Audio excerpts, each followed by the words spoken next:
everyone. Welcome to my annual Kauai Comic Con episode. I'm so excited to be hosting for the third year in a row. And today's special guest is none other than Ming Chen. Ming is an award-winning podcaster and host. I Sell Comics and the Ming and Mike Show podcast. He also stars in the AMC reality series Comic Book Men. Welcome, Ming. Thank you so much. It's a huge honor being on with you. I just love meeting fellow podcasters. But you have a long resume of awesomeness, and this is amazing. Thank you so much for having me on. Oh my goodness. Well, the honor is all mine, and I agree. It is always nice to have a fellow podcaster on the show because there's empathy. We know the struggle. We've suffered, yes, editing audio files all night. Maybe losing little bits here and there, agonizing over audio quality. Absolutely. But before I jump in, because I'm dying to talk to you about so many fun and cool things, I want to give a huge shout out to Kauai Comic Con director Aaron Yamasato for introducing and connecting us today. Aaron's a connector. He's a heck of a guy. And I don't think I've met anyone as happy as Aaron. Oh my goodness. My husband and I have lengthy discussions on how can he be so happy all the time? We need to bottle that and sell it. I think it's very easy to just move to Kauai, right? Right. Yeah, this is true. Because when we were there, it was pretty nice. Like, shout out to Kauai. Yeah, absolutely. Shout out to Kauai and definitely check out Kauai Comic Con. Absolutely. Absolutely. Well, one of the reasons I started podcasting was to share stories of others and build empathy. And I really feel like if anybody can understand some of the challenges, like you explained earlier, it's you. However, your early podcast experience was with the wonderful and amazing Kevin Smith. So did that make it like a little easier to break into the realm of podcasting, or you would still think struggle? You would think so, right? But so yeah, I started podcasting because of Kevin Smith. Kevin Smith, early podcast pioneer, one of the biggest podcasters now, and he's one of the few guys who figured out how to make some money doing this. So he started way back in 2007, and he started because if you know Kevin, he likes to swear a lot. He's very honest, sometimes to a fault. And he'll talk about anything, and I think he was looking for a format where there were no restrictions on content, on time, and something where he could just be himself. And even he could go on talk shows. He'd get maybe 5 minutes. He tried radio for one night. They're like, well, you can't curse. You can't curse on the radio. There's the FCC. They have laws, and, Yes. we get fined if you curse. Even when he was making movies. He had wanted to. I remember at one point, really early on, he's like, "Hey, I want to do a thing on our website where I post dailies and I give people a real inside look at the production of my movie. At the time, it was his fourth movie, Dogma, and I remember he was going to do all this, and then someone from above said, "You can't do that. You're going to ruin the movie. Like, no, we forbid you to give away these many secrets." Oddly enough, it was Harvey Weinstein who told him that he couldn't do this, which somewhat ironic. So, finally he was able to discover a format where he could be himself and just express himself and get it out to the masses. Yeah.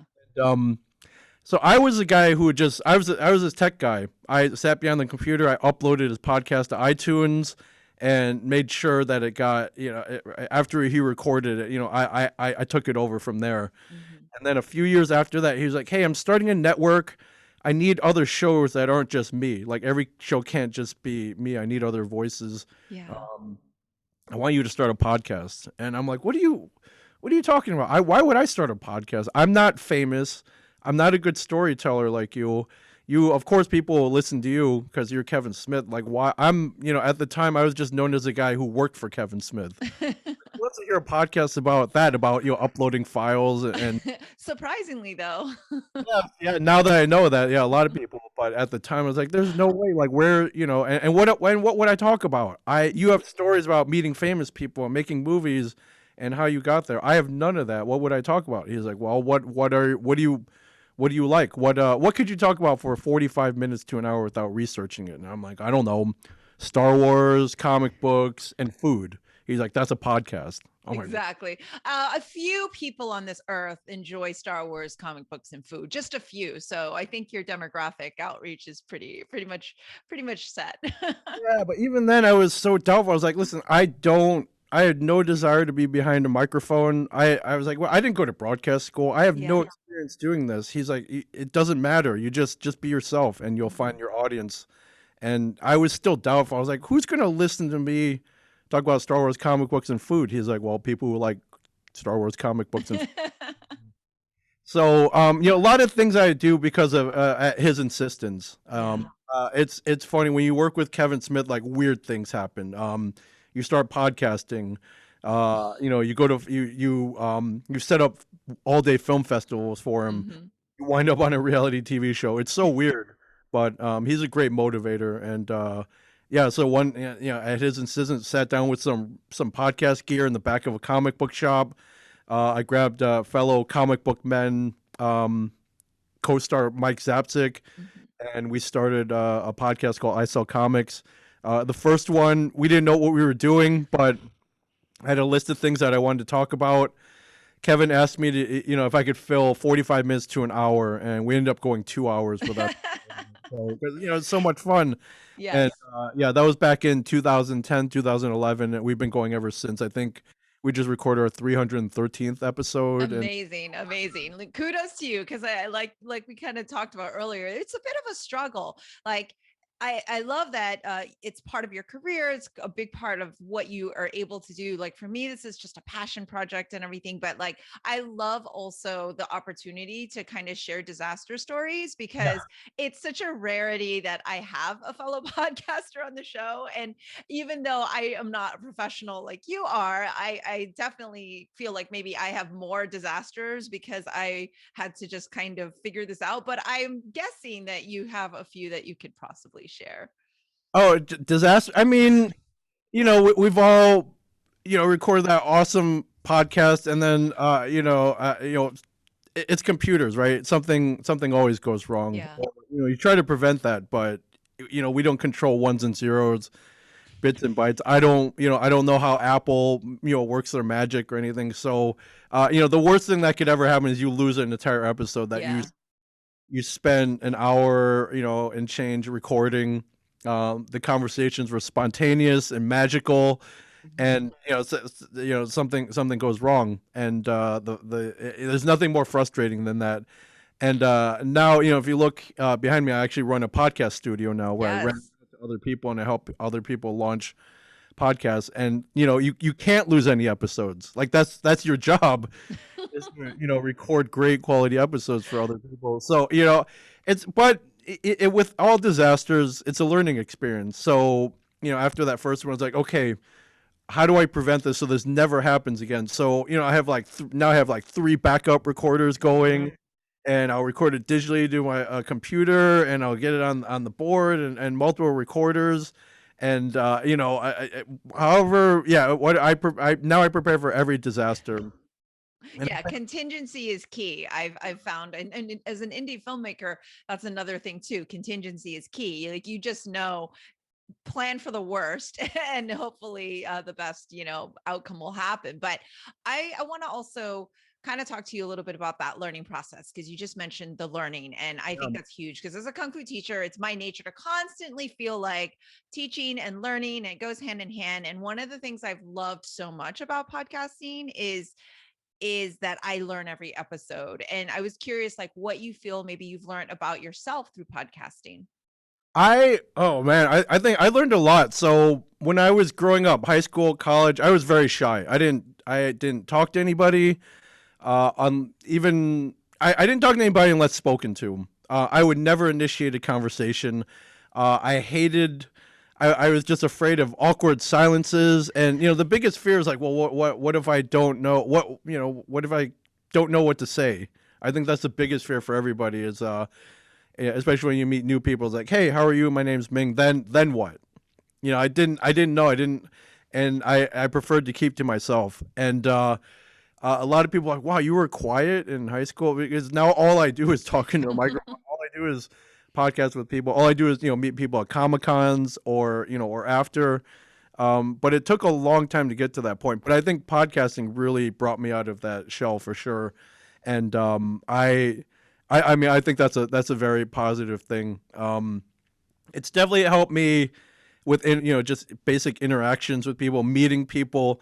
But I think people like me and you, we get asked to moderate panels now Yeah. or host cosplay contests or things like that, and that's made I think it's made me a way better interviewer and just speaker in general. And yeah, now I feel very comfortable behind a microphone. I feel very comfortable meeting new people. I love meeting new people and just kind of putting them at ease, which then puts me at ease. Yeah, I really found out I was like, wow, this is what I was missing out by not talking to other people in a room. So it's definitely helped out with that. Um, and yeah, after I somehow wound up on a TV show and then I get invited to Comic Cons, it's just I really want to meet people and find out their stories. Yeah. Uh, I yeah, love that. And Comic Cons are a lot of fun. And of course, the pandemic kind of threw us a huge curveball with the nature of the cons. And hopefully, in the future, we're on a path back to having some normality with that. So, what was that year like for you without having the conventions? Because I know that's a huge part of what you do. You go around. I've only been to a handful of them and I've loved all of them, but I did get to host a panel at San Diego Comic Con, which is very, very cool. But for you, it must have been just kind of a huge slice of life that was missing. Yeah, it was tough. So I started getting invited to Comic Cons around 2013, 2014, and from the very first one I was like, whoa, this is fun. I would go to Comic Cons as a fan, and that was fun. But to get invited to one where listen, I gotta be honest, like you don't have to wait in lines anymore. They invite you, so you don't even have to buy a ticket anymore.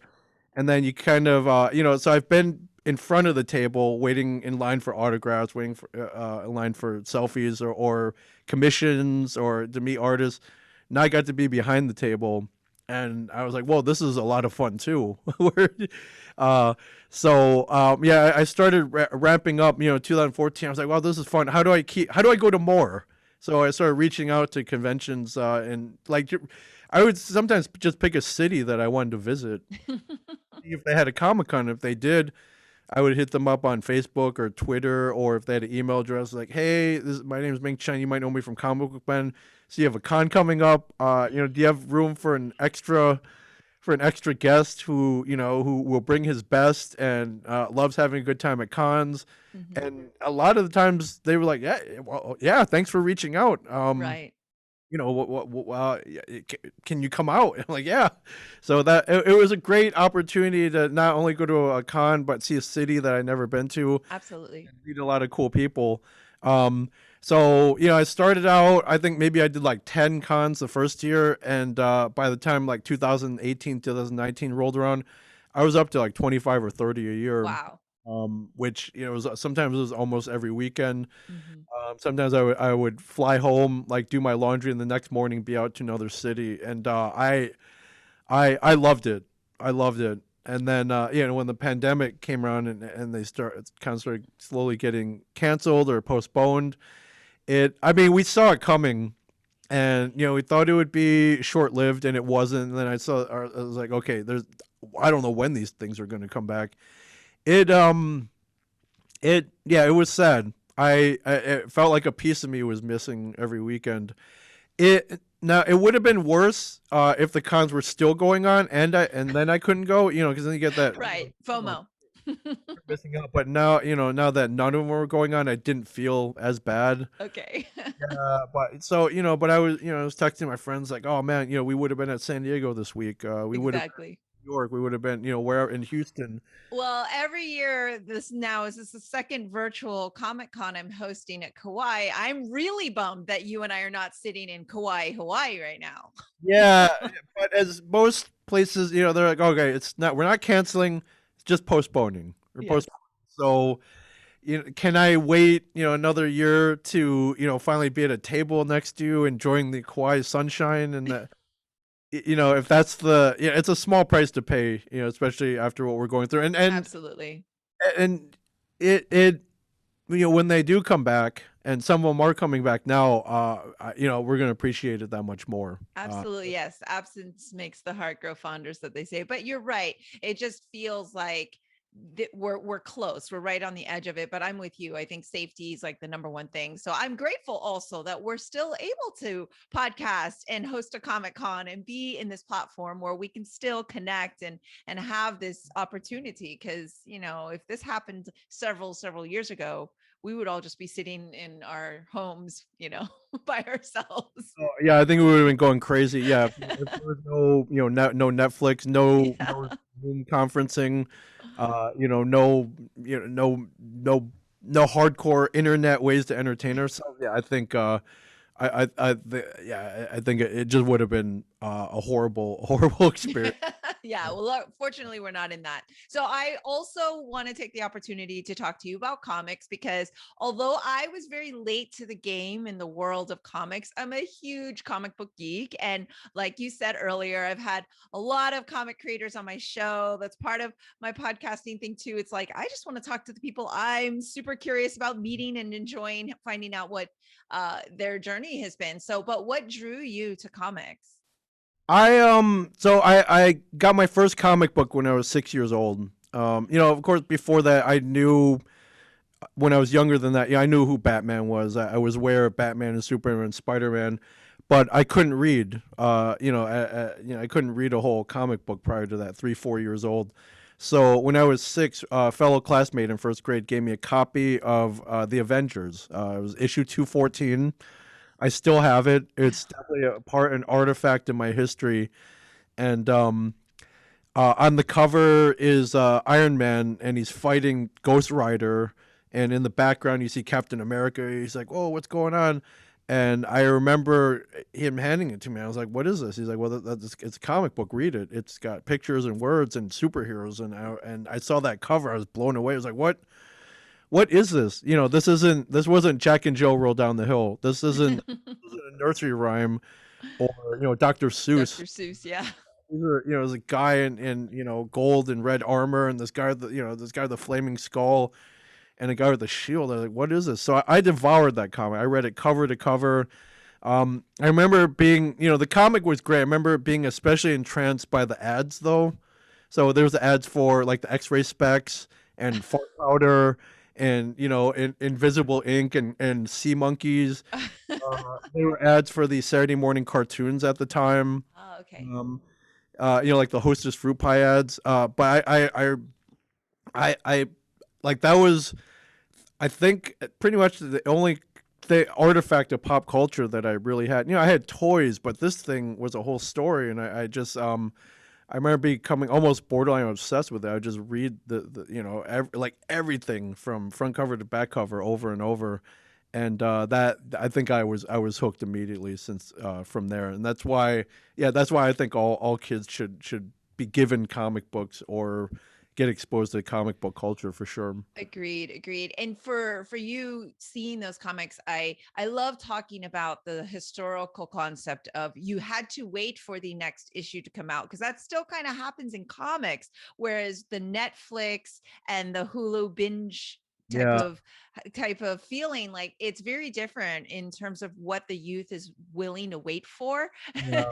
And so, but because like we're all here waiting for Saga to come back and all of our comics to come back and everything. So what was that like for you as you kind of waited for each comic to come out? And were you a collector as well? So did you collect all the different trades, and was that Yeah, part of my parents didn't give me a lot of money back then, so I had to rely on friends who would uh pick up issues, or I'd be like, "What do you mean?" and pick up the Batman 247 this week, and no, it's at Cars. My friend didn't make it to the drugstore that week to pick it off the rack.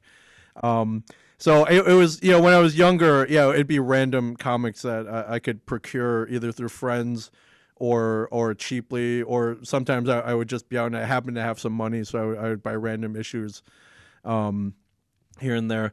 So yeah, I didn't really get into collecting until maybe later on in high school when I discovered like the Teenage Mutant Ninja Turtles, Mhm. and I started collecting like Daredevil and Batman back then.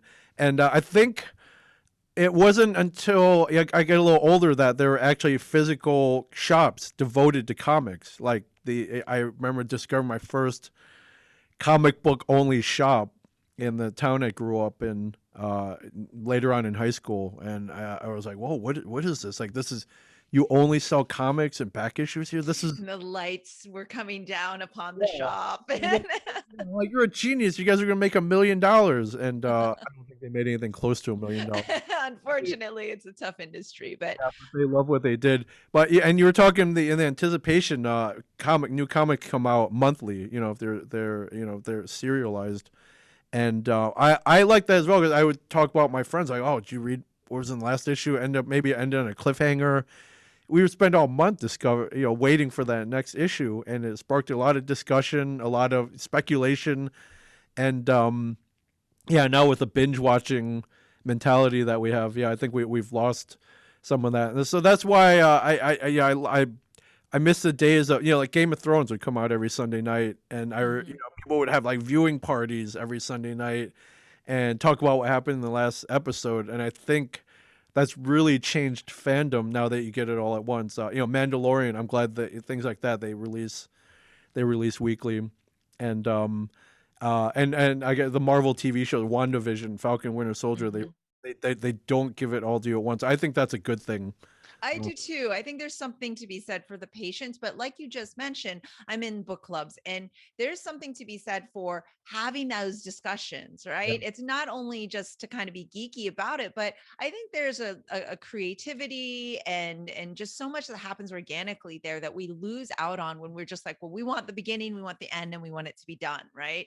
But yeah, if you kind of go along with it and fast forward now, what you're doing with, comic book men and having all this knowledge, it's because you read those issues over and over and over. So you really understand the characters versus I read that book once in high school. I don't really remember it because I just read it, right? As that process happens, you really get to know the characters. Because I unfortunately came into comics late, and so a lot of things were finished. I would read things in completion because I'm impatient and I didn't want to wait. And here I am, like lecturing on how we should be patient.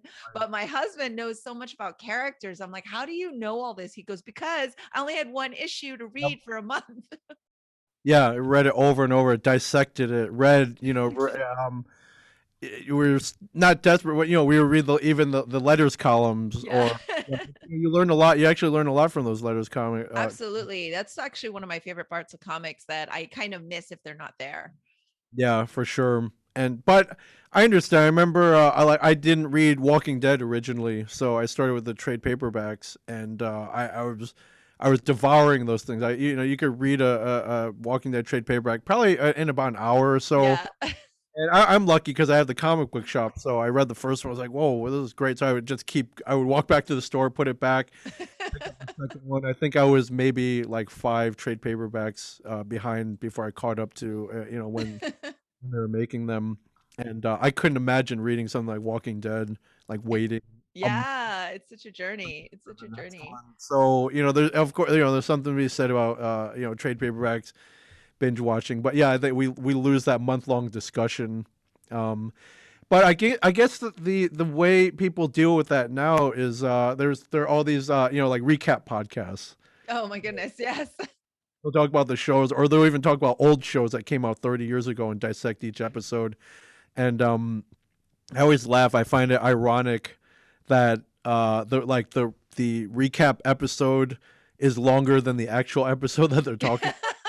Yeah, some of them go way deep and I'm like, is this really a thing or are they just theorizing or did it just go over my head? But these recap episodes actually have been super helpful for shows that I've really enjoyed, but maybe I just felt like I missed something because I don't know the backstory enough. Like I loved HBO's Watchmen, Yeah, and I would have to watch the explanation episodes almost every episode because I yeah. felt so not in the know. I was like, what is happening? But it's so good. I just can't explain any of it. So And we I'm grateful for those. we learned so much, right? So a lot of my favorite movies, I was like, okay, they'll mention something like a historical event or something like, oh, I didn't know anything about that. And after the movie, I'll go back and research that topic. Like that's one of my favorite things to do, I think. So that's Absolutely.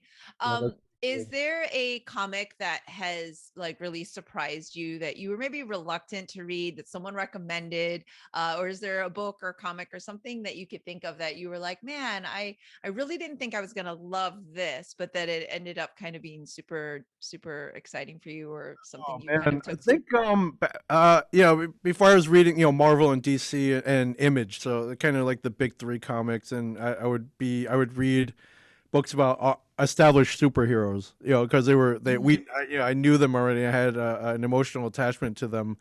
I think maybe in the late '90s, a lot of independent books started coming out, and I remember, yeah, I was wary about them at first. I was like, wait, what do you mean this comics about what, four Ninja Turtles? Like, why would you make turtles into ninjas? And then, you know, of course, the Teenage Mutant Ninja Turtles are amazing. And yeah, so now I'll read everything. Um, Mhm. the uh yeah, before I had to go and buy comic books, and yeah, I didn't have a lot of money, so I treasured each of those books and I really appreciated them. Now when I go to Comic Cons, I'll meet independent creators and they'll give me their issues to read, and you know, of course, I'll help promote them. It's like, hey, let's take a photo with your issue, and you know, you can do whatever you want with the photo.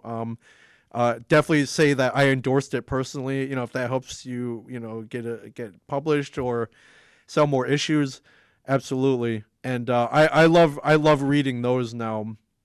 Yeah, I think I love all the independent creators. Yeah, I wasn't maybe so accepting of them in the early days because, you know, this isn't Superman. Like, who? Yeah, but now, yeah, like, you made this. This came from your heart. Like, of course, I'm gonna read it and give you feedback on it. Um, and I think probably independent comics now are probably the most important comic book properties out there. I talked to the great Todd McFarlane once, who mentions like, hey, listen, indie comics are really important now. All the major properties, all the major characters, all their rights have been bought out by the movie companies in anticipation of Excellent. hopefully making a TV or movie series and making a bunch of money off of those. So what's left now is the independent creators that people don't really know about. Those are the ones that are going to rise up.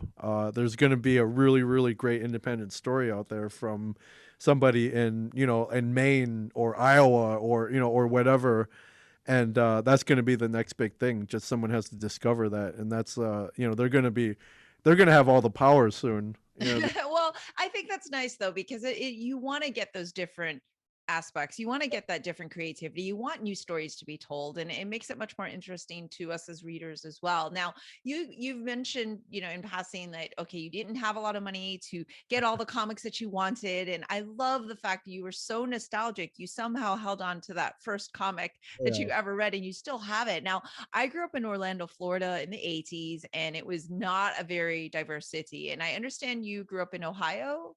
Is that true? I was born in Ohio. Actually, I moved around a lot. So Okay. my father was a upstart engineer, and so he kept getting better jobs. And you know, with the Asian parents, you know, they want to put you in a place with a good school system and a good environment. So you know, you know, bless them for that. I didn't appreciate it at the time. So I yeah, somebody asked me, is like, hey, count up all the different cities you've lived in through your life, and just throw out the numbers. I think his kid was doing a school project or something, and I started counting. I was like, wow, mine is kind of high. I've lived in 13 different cities in my life. So Really, yeah, really. yeah, I grew up mainly in the Midwest though. So Okay. like Indiana, Michigan. End up going to school at the University of Michigan in Ann Arbor. So it was a good upbringing. Bringing not exactly geek friendly at the time though, Okay. but I think that's pretty much everywhere in general.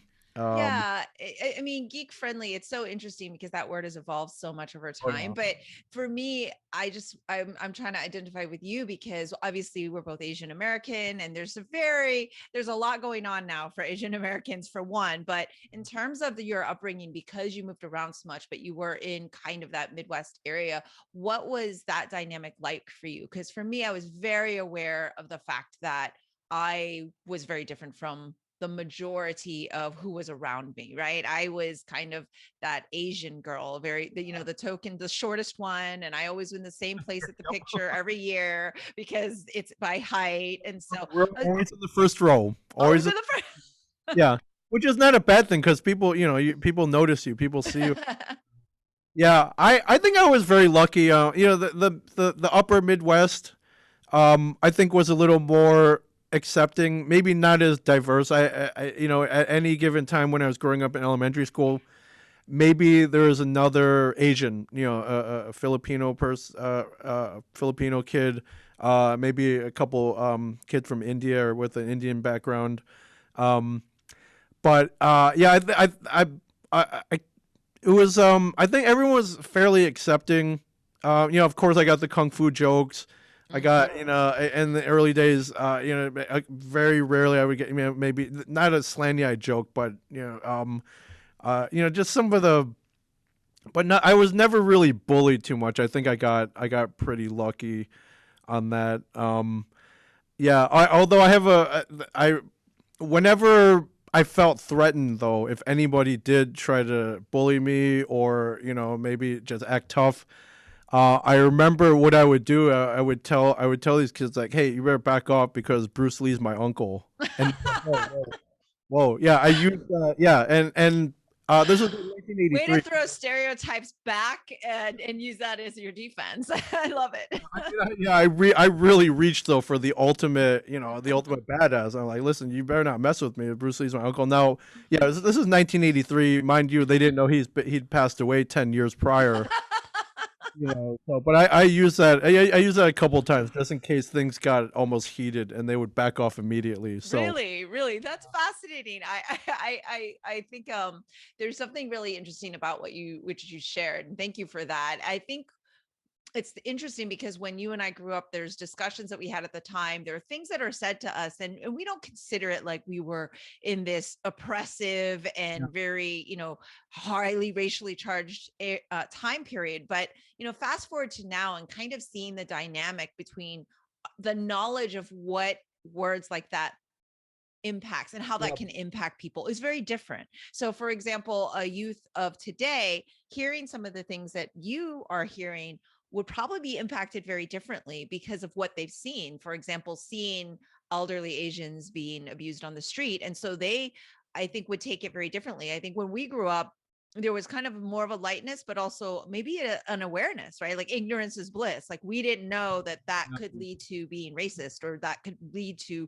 something more. And thank goodness Bruce Lee was your uncle. Otherwise you might've gotten beaten up. But you know what I'm saying? I think that it's so interesting that just in our generation, how we've seen kind of that shift and how words do matter. And those words today would be taken very differently, I think. yeah, I think back in the early '80s, yeah, I just brushed it off. I had to. Had I gone to a teacher or principal or whatever, I think they would have been, oh, okay, just ignore them, right? That's that's what the teachers back in the day or the older people would just say. It's like, oh, just ignore them, they'll go away. And of course they never did, but the ignoring them never really worked. So I think if I got caught in a situation like that, I would counteract it with humor, and then and actually that would make them stop. They're like, eventually they realize, hey, Ming's a funny guy. He's he's not a threat. He's not really different from us. I think a lot of people realize that, hey, I'm better off being friends with this guy rather than picking on him. There's no, I don't get anything from picking on him, but if we could become friends. So I think that's how I diffused any uncomfortable situations or any potentially racial situations. And I guess that worked out for me later on in life. Yeah, you started practicing your humor and yeah. And yeah, I mean, I have to say, yeah, I was lucky. A lot of people were like, hey, especially now, they're like, hey, did you experience any, heavily racial incidents when you were growing up? And I think back, I'm like, no, I'm not. I was pretty lucky. Whether I diffuse that myself or not, I'd have to go back and remember those situations. But yeah, I was yeah, I learned to defeat it by using humor though, I which think that is a very valid technique, though, because when we talk about bullying and whether it's racially charged or not, one of the things is being able to communicate with that other person in yeah. whatever way and get through to them and get them to stop is essentially the biggest thing. And there is no 100% answer because it's all such a personal interaction that it's never the same every time. I mean, there are some things that you can do technique wise, but I just find the conversation super interesting because of the dynamic and what's happening now. And you have family, and I'm sure that you get questions like what's Um, happening right now, why is this happening? Because maybe since generationally speaking, a lot of the kids that I've come in contact with since I teach youths, it's like they never really experienced what they're seeing on TV, but they're scared to yeah. that it could escalate to that. So, my advice is usually, yeah, diffuse it, but correct it and let people know like this isn't okay. But what advice would you give to someone or youth or family that's asking you? Because obviously what's happening right now is unacceptable and infuriating and Yeah, hard to manage. rather what I, than what I kind of, I pretty much ignored it, and it happened very rarely in my youth. But anytime it did, I mean, I had no choice but to. I couldn't really tell anybody because back then they would just brush it off. Yeah, you didn't feel heard. Now everyone's aware of it. Now it's a serious problem now, and the only way to stop it is if you say something. And I know for a lot of people that's tough. To you can sometimes easier to ignore it, but I think if you ignore it, the worse it becomes. And now that everyone's aware of it, yeah, you can tell people like, listen, this guy, this person was, that what they're saying is not right. I think something should be done about it. And yeah, I would encourage anyone, if someone's made you uncomfortable, definitely say something because now, we live in a time now where it will be dealt with. And we dealt with quickly too, which is good. Yeah, it's just sad. I think I the huge uptick in just violence and racial incidents. It just yeah it. It just makes me sad. I had to laugh at one incident. I think I was at the store or something, and I overheard a gentleman. He was talking to his phone and to someone, and they were like, basically the gist of his conversation was like, screw the Chinese. Like, I will never buy anything made in China or Asia again. As he's talking into his iPhone, which in China, I'm like, okay, see that. So I had to kind of laugh at that. I was like, okay, that's how ignorant some people are, and Mhm. they're just not, they're just not educated. I know emotions have been running high in the last 14, 15 months. But yeah, I think if I had the opportunity to sit down with that guy at a bar, I'm like, listen, your phone is made in Asia. Like, pretty much, you couldn't live, you Yeah. couldn't live the life that you're accustomed to if you were not using things made in Asia Yeah, it'd be very difficult. yeah. I think if I laid it out that way, I was like, I think he would understand. So I know it was a heat of the moment thing, and I wish I think we're heading toward that point where more people are becoming more aware of listen, um we're all just people. Like they're I know you're angry. I know it's been a tough year, but you're definitely misdirecting your anger in the wrong direction. You could probably use that energy in a more constructive manner. Yeah, Well it's said.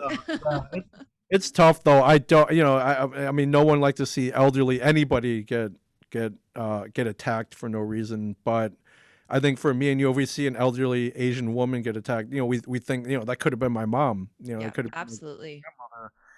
And yeah, they didn't do anything to deserve this. So I definitely feel for those people. And I, yeah, I hope there's a downturn in all of that soon.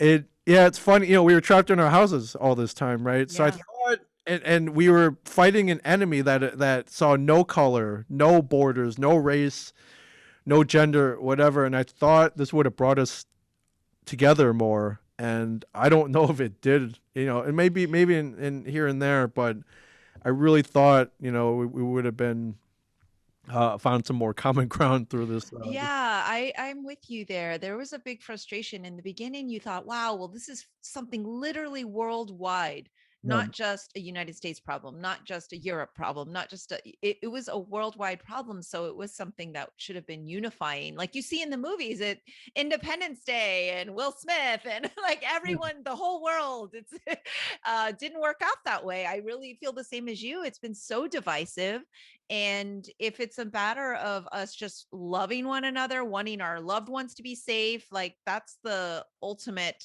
goal. And it just feels kind of the opposite. And like you said, it feels like they are the people who are so angry are trying to blame someone. They don't want to, they can't fight the virus. They Right. can't go and hit or attack the virus. And unfortunately, of course, they're taking it out on Asians, but I mean, to take it out on Asian elderly, I am pretty charged about this. I've been doing a lot of activism here down in Florida and kind of really super charged about it, but it's super infuriating. And unfortunately, I'm a little concerned it will get a little worse before it'll get better. Yeah, unfortunately, and yeah, it just we're running through the whole range of emotions. We're sad first of all, but then we get angry and infuriated and confused, and yeah, there's so many emotions, and I I'm trying to figure out that we have the Stop Asian Hate and the hashtags.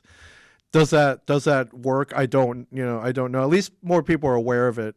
You might see someone might be more willing to stop it or say something, and I guess that's the first step into fighting something like this. Is it just bring awareness to everybody? Yeah, absolutely. One of the things on my campaign for this has been first, of course, awareness. And I think we're finally there. Shout out to amazing Amanda Wen and Daniel Wu and a lot of Daniel Day Kim, who really was out there in the media and did what they needed to do to bring light to it. But then after that, it's just kind of like the cry for help, the cry for stop doing it. But what can we do in terms of action? And it's a tough thing, but I think it starts with even conversations like this and all of us understanding that this happens, it shouldn't happen, and correcting things when we hear them because we don't want it to escalate and perpetuate. And a big initiative I'm doing, and I will take every opportunity I can to constantly throw out my petition, which is to Do. include Asian American history in the education curriculum.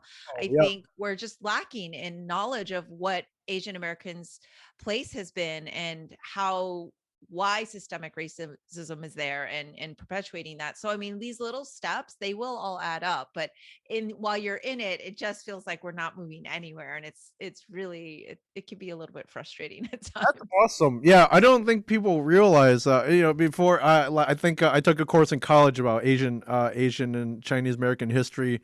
Yeah, they don't really teach that in schools, Oh but no. if and you don't even dig that deep, Asians helped build this country Yeah. like in a big way. If there were no Asians, if they didn't come over, yeah, I don't think we would be where we are now. And that's excluding all the technology and all that. Yeah, the Asians contributed a large part in not only the building of this country, but in the history of people as a whole. And you teach history. Yeah, there are good parts, there are bad parts as well. And that's how we don't repeat history as we learn about it. So I agree with you. I think that'd be a worthwhile piece of a curriculum to teach to kids for sure. Definitely, definitely. I mean, and of course, our culture is not the only one that needs to be taught. There's so many more strides that need to be made for other BIPOC community members. But I have seen that a few states have started that initiative, so I was super excited about it. I'm, working with people in Congress to try to get that bill passed here, and so it's little steps that we can all do. Even as simple as signing a petition. That means you're Yeah. doing action, and I think a big part of during the pandemic, during seeing things like this happen, we feel we don't have action to take because we feel helpless. So I urge everyone to know, like, you can do things, and these small steps do add up. So and I appreciate you taking time to talk to me about that. I know that it's not your normal comic book light and fun stuff. But I think that as an Asian American, and it's important, you're so influential and you have so many fans, that it's important that they know that this is all very real. real, and Yeah. there's more that we can all do.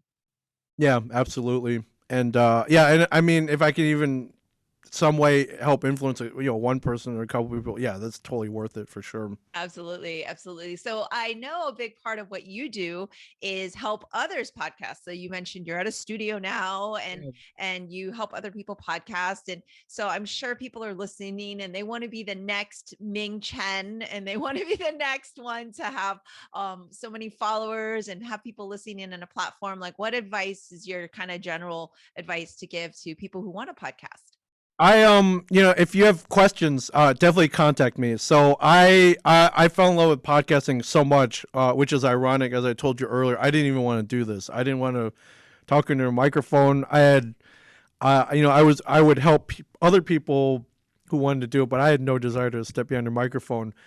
Once I did get behind that mic the first time, I became hooked instantly. I was like, whoa, I have a platform where I can talk about whatever I want and bring it to a worldwide audience. And whether they listen or not, uh, that's up to me. But the people who do listen and give me feedback, it's addicting. Podcasting, it's great. And if you have a great friend that you're always having conversations or back and forths with, you should definitely podcast. Whether you argue about movies or you agree or you do both, that's a podcast. And so I think one of the things I learned as a pop culture and comic book fan is when you discover something cool, and you discover the X-Men or Wolverine, you want to share with other people who know nothing about it. You're like, oh, I just found something really cool. I think you're going to really enjoy it. And then when you get hooked on it, then we can talk about it. And nowadays it's like, well, then we can record a podcast about it, which is great. And so I feel the same way about podcasting. I was like, I love this so much that I want to share that love with other people. And so what we did about 3 years ago, we had always joked around about opening like a studio or a classroom where we could teach other people, how much fun this is. And then the goal would be, once they found out how much fun this was, they could come back every week and record their shows. And so we started that about 3 years ago. It's called A Shared Universe. And we took that name. That name is twofold. One, we took it from the comic books where, like the Avengers, we get, Spider-Man will all of a sudden pop in with Captain America and they'll fight Iron Man and Ant-Man, and or villains will cross over. We always loved that. We always loved it when comic characters would cross over and share their universes. But here in the studio, we have podcasts ranging from like real estate law to health and wellness to sports to beer. Everyone's got their own passions. Everyone's got their own universes, which all come together here in our studio. So that was the second meaning of our studio. But we started this as a total experiment. I was like, all right, we love podcasting. Will other people love it? Will other people be willing to come down once a week for an hour with their friends and do this? And we learned very quickly that yes, they love it just as much as we do, if not more. That I got to help them. I got to help launch their podcast. Makes me like so happy. Yeah, I think there's just something to be said for people wanting to have a voice and wanting to be heard. And it's really cool that there's this platform. How do you see the future of podcasting? Because you, like Kevin Smith, one of the first, like very early pioneering in this, and now there's so many, but is it still a market that's kind of untapped, or do you feel like it's over flooded? I believe so. I know it seems like everyone's starting a podcast now, but there's still people out there who have never listened to a podcast. There's now there's a small minority who don't even know what they are, and I actually like meeting those people because I get to make them aware of what podcasts and podcasting is, and I love telling them, like, listen, there's a podcast for everything. No matter how wide a subject is, or there are some really niche podcasts out there too, and I tell people, like, whatever you're interested in, whether it's sports or you love knitting, or you just love coffee or whatever, there's a podcast for that. So back when we started 10 years ago, it was not so easy. You had to go and buy gear, and then you had to figure out how to work it, use it, and then you had to figure out how to upload it. and edit it, and it was a whole week-long process to release an episode. And so that's where we kind of come in. It's like, listen, you don't have to worry about all of that. We have the gear here. We'll edit for you. We'll upload for you. Just come in and talk. And so I wanted to reduce any anything that would prevent people from starting. Right, right. Yeah, I'm kind of thinking, man, I wish I had known you when I started podcasting. Fortunately, I came from that indie film background, and Yep. so the edit part wasn't so horrible because it's audio edit, but it's still not my favorite part of podcasting, to be Yeah. honest, the I tech like side. music. I like talking and I like recording, but yeah, everything else, like, okay, kind of a chore. But, but you asked, what advice I would have for anybody who wants to start this. The barriers to entry are not that, there are no barriers. I would say just start, and people are like, well, what do I need to buy gear? Do I have to buy a mixing board and microphones? But I always say, listen, your first one, if you want to find out how much fun this is and you just want to get a recording down, just, whip out one of these. Everyone's got a smartphone now. Almost every smartphone has a voice memos app on it. And you paid so much for these phones. The microphones are actually really good. So as long as you and maybe you have a co-host, just get close to the phone and just start recording your first episode. And it'll save you an MP3 file. If you want to upload it somewhere for distribution, you can. But I think that's a great way to test out with something that you already have, something that you have in your pocket. You can record your first episode and see if that's something that if you like to do. Yeah, it's very accessible to so many people. And I think you and I have obviously drank the Apple Kool-Aid. And so we are talking about MacBooks earlier, and we're both on our phones. But you're right. I actually use it when I am on location doing Yep. any filming as backup, because why not have it record just in case? Because sometimes you can use that audio. So it's very handy. So I can't wait to see what else is out there. But you're right. Lots of stories to be told, just like the indie comics. In terms of podcasting, there's something for everybody. Yeah, and then if you discover it's for you, either come to our studio ideally, but if you're nowhere near here, you can pick up a USB microphone like the one you're using for $70-$80 to start Right. out. Very accessible, and start recording from there. But then you asked about the future of podcasting. So when we started the studio, I was like, okay, great, this will be relatively simple. We're just recording audio, right? Podcasts are audio only.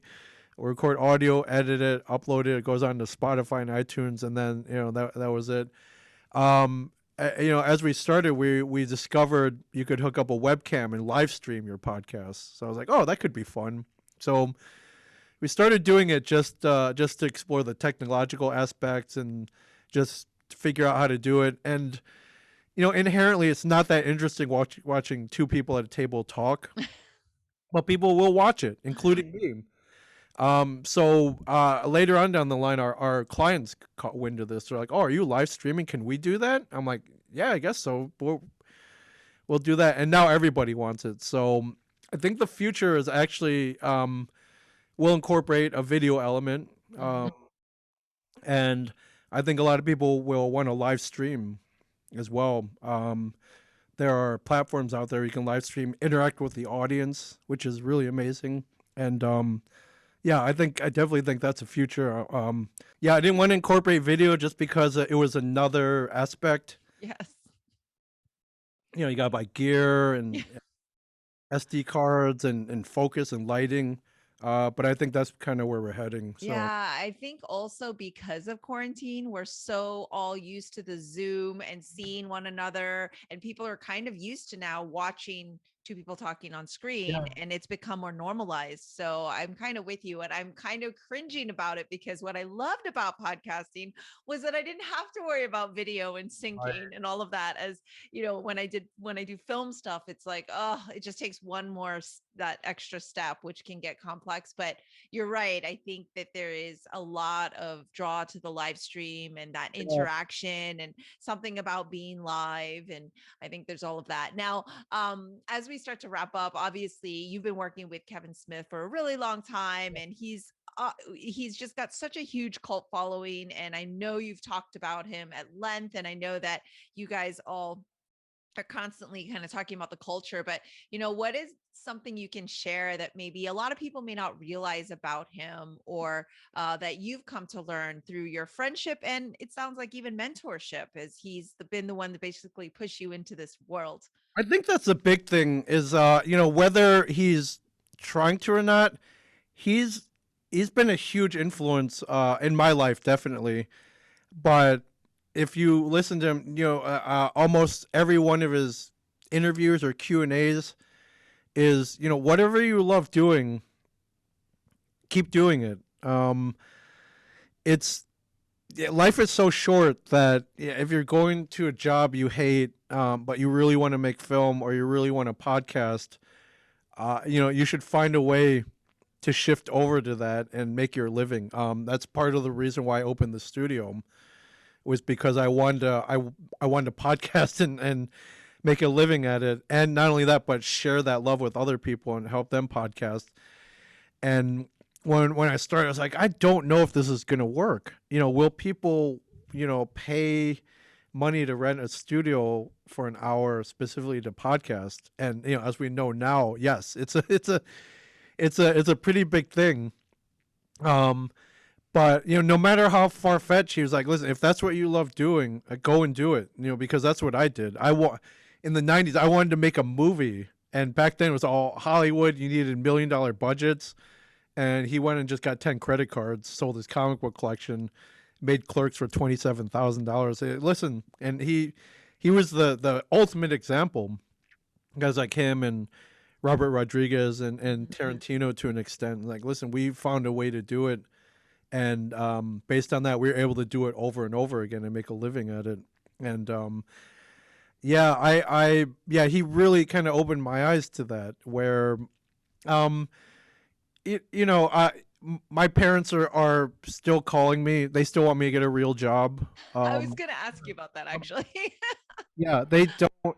Even when I started working with Kevin many years ago, they were like, "Who is this guy?" I was like, "Well, he's a movie director. He makes movies, and I'm his tech guy. I work on his website and his online store." And they didn't really get it. They got the filmmaker part, and they kind of read up on him, but they didn't really. They still don't. I don't think they still understand what I do.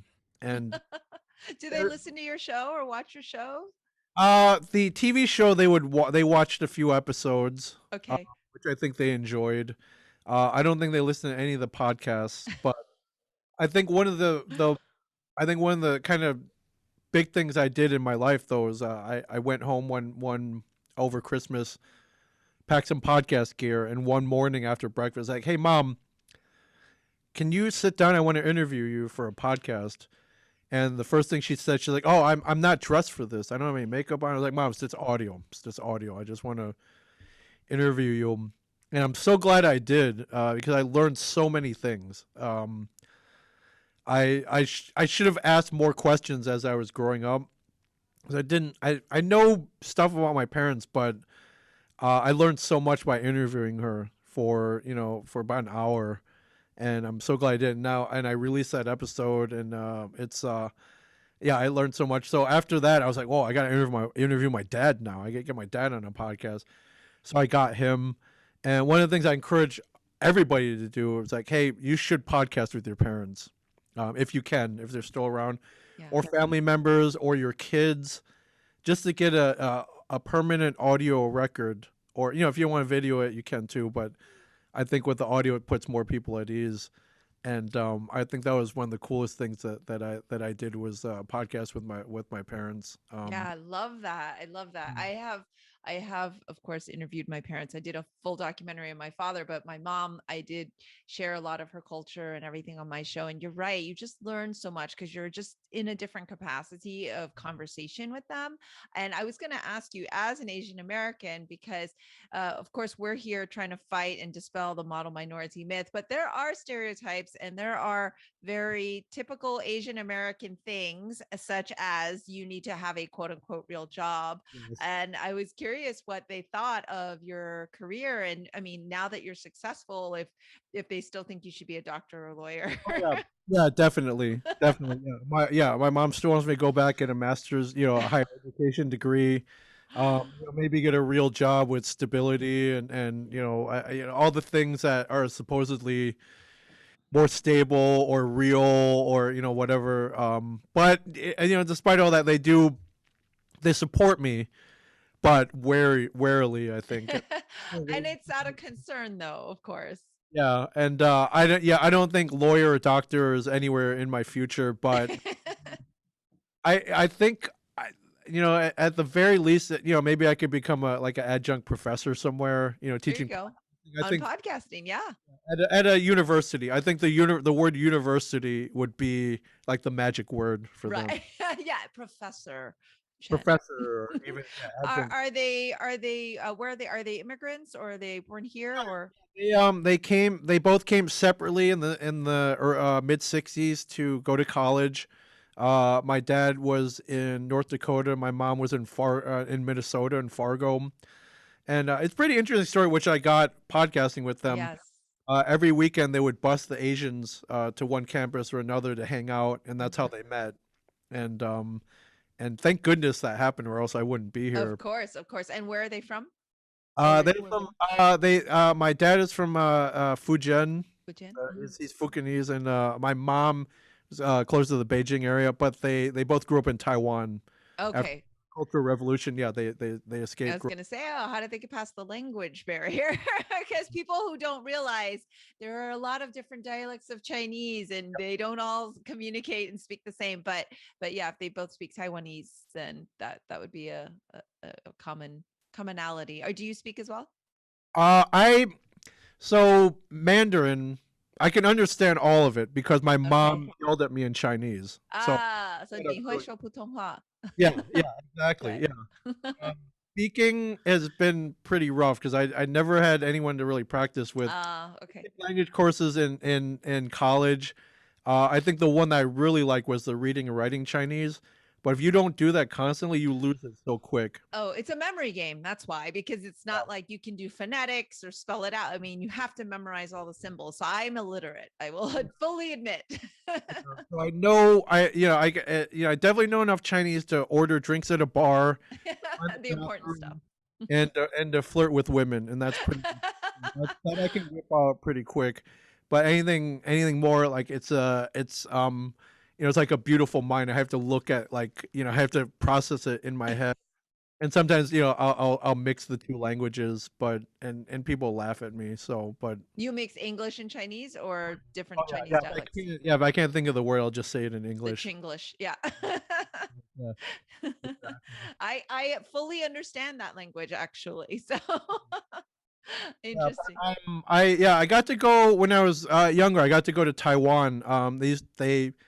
They had a cultural exchange program, which you may have heard of, where they'll send American and Canadian-born Chinese kids to Taiwan for 6 weeks, and as part of a whole cultural exchange program Mhm.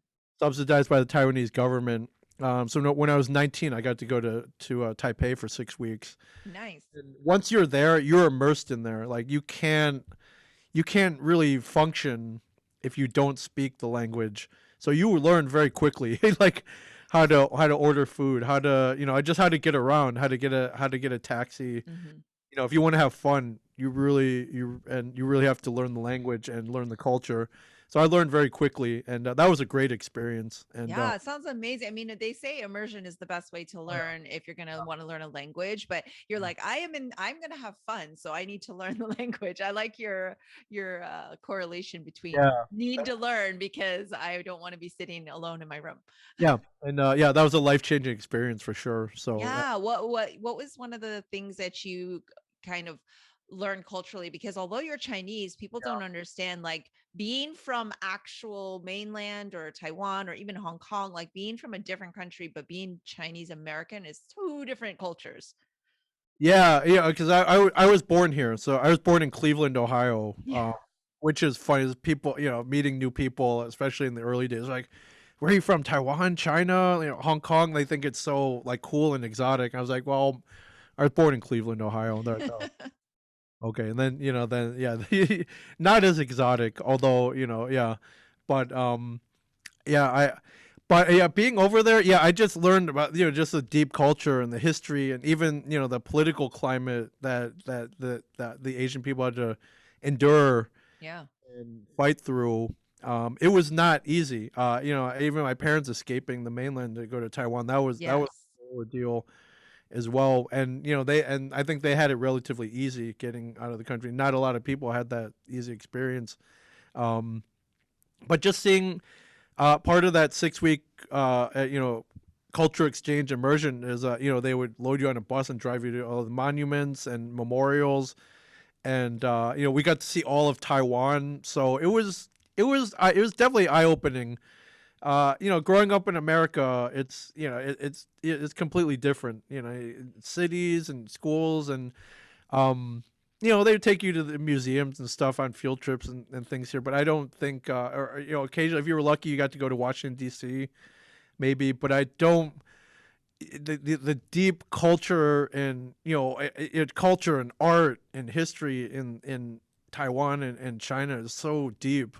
Well, it's Definitely much longer. We're a baby country in comparison, you eye-opening. know. Yeah, but even things, like I saw my first like squat toilet in Taiwan. Yeah. Yeah, things like that. Or we would go to like national parks, and they're like, "Well, all right, you gotta to get from here to there, you gotta cross the suspension bridge." And I was like, "Oh man, I don't know, man. This doesn't look so. Is this safe?" Safe. Yeah, the standards are a little different in Asia than they are here. But hey, where's your sense of adventure? So I was like, cross the bridge. Cross the bridge. And what's the worst that could happen? And I crossed the bridge and I made it. So You're here. yeah, I'm here. So yeah, I learned a lot during that trip. So yeah, and that really instilled in me is like travel is important. Meeting other people is important. Finding out about other cultures is important, and as something I wish everybody could do. Absolutely. And hopefully very soon we'll all be able to do it safely and more often. But I think it was also really great that you went at the age you did, because Yeah. it's not like you were so young. Yep. You were just toted around and kind of like, yeah, we went to this museum. You're really at the age where you could kind of open your mind to learning. And Yep. it also helps shape, I think, who you are as you go into your 20s. It's such an impressionable trip. It's really cool that you were able to do that. Yeah, that's a good point. I remember, I'm sure you did too, getting dragged along to museums or wherever on family trips. And it was fun, but nothing's as fun as that freedom. It's like, hey, I'm gonna grab some friends and we're just gonna go here tonight and experience this, or that complete freedom is pretty amazing. Mhm. Yeah, I love that you also brought up the understanding that there was a tense political climate at that time. You're obviously, like 28 now, not 19 anymore. Just kidding. But yeah, but it's interesting that there's still a tense political climate over there Yeah. that people don't also realize. Taiwan, China, Hong Kong, like they're not quote unquote the same country, that there's Right. a lot going on, and we need to be more worldly and aware of these different countries, what's happening, and that exists, and that there is a struggle, so it's great that you brought that up. Yeah, for sure. I hope to go back. I went in the early '90s, so I haven't been back since then. I would love to go back to Taipei. I've never been to the mainland, which I think I really need to do. Well, once everything opens up, I think I definitely have to take a trip out there. I would love to see Hong Kong and Shanghai and Beijing. Yeah, it's very overwhelming because there's just literally a billion people, and and you feel that, and even just culturally, not being in a place where that many humans are around all the time is Yeah. jarring, like let alone the cultural stuff, like the language and the food and the way people are. But you understand why in different cultures they come across different ways, because a lot of times people, especially from Beijing, are considered like kind of rude, and they won't hold the door open for you. I go, well, it's also, if you sit there and hold the door open and a million people go by, you'll never go. Like, it's just a go go go mentality. And people from maybe the Midwest thought New Yorkers were kind of like that big city and they're not as polite, but it's just Yeah, such a no, difference in how you live. Hong Kong, go to Tokyo. Yeah. Yes, I have a lot of fun memories of travel. So um We are kind of coming up on time together. I know we could keep talking about all this fun culture, and yeah, you did mention you had till 7 p.m. And for those of you who are with us at the Kauai Comic Con, we started this at 11, so we won't go on for 5 or 6 hours. But hopefully, Ming, you will join me again on my podcast, and we can talk anytime. more and kind of delve into some of these things. I will finish with, what was your favorite meal in Taipei, or actually anywhere you visited? Like, I love to talk about food, so but that's one of the big things I think that brings us all together. Taipei, like the food was incredible there, and I was lucky. I had a relative over there, and so I got to hang out with them, and yeah, I got to they would take me out for dinner and things like that, and that was pretty incredible.